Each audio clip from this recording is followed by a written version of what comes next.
Inauguration ce lundi 15 juillet 2024 de deux espaces sûrs pour l'encadrement des élèves pendant la période des vacances.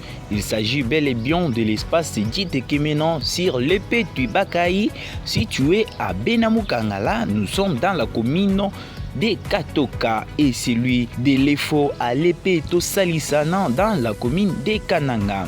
Prenant la parole, la directrice générale de l'organisation non gouvernementale Femmes main dans la main pour le développement intégral s'est dit satisfaite du lancement de ces espaces sûrs.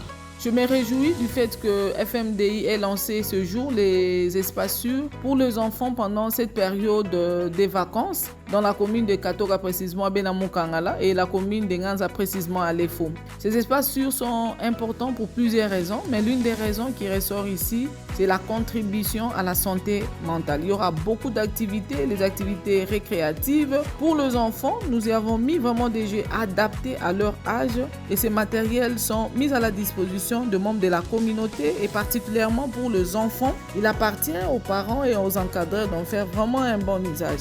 Madame Angélique Dikoumé, représentante de l'UNFPA dans la province du Kasaï central, en appelle à l'appropriation de tous, surtout les corps enseignants.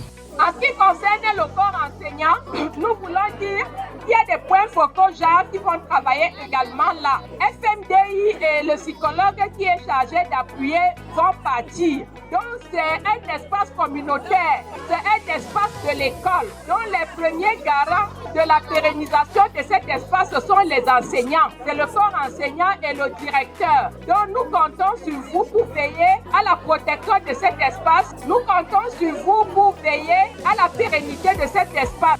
Monsieur Symphorien Kolomoni, psychologue de FMMDI, explique ici les bien fondés de ces espaces sûrs. Comme on pouvait le dire, ce que les adultes font aujourd'hui, c'est le reflet de ce qu'ils ont vécu pendant qu'ils étaient des enfants. Alors, si on ne parvient plus à prendre en compte la manière dont les enfants se comportent aujourd'hui, si on ne protège pas très bien ces enfants, si on ne les éduque pas très bien, à la suite, nous allons construire ce que nous appelons des bombes à retardement. Donc, les enfants n'auront plus à nous refléter. C'est-à-dire, nous voulons que ces enfants deviennent des responsables. Demain, ils vont devenir des présidents, des ministres, ils vont devenir les gouverneurs et tout consort.